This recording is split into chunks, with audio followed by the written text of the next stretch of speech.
Simon again. At this moment, we are now proceed to witness the tradition in the Filipino wedding, the first dance of a newlywed.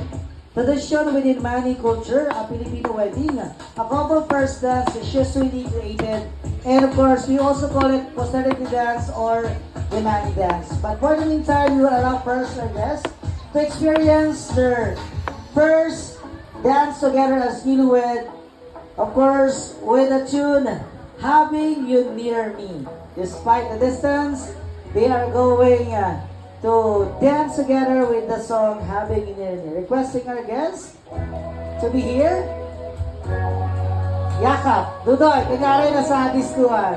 Isang masigawang palakpakan naman po. Request nila yan, Having You Near Me. Alayo ng Philippines sa Taiwan. I don't know. That's the requested song for the first dance as husband and wife.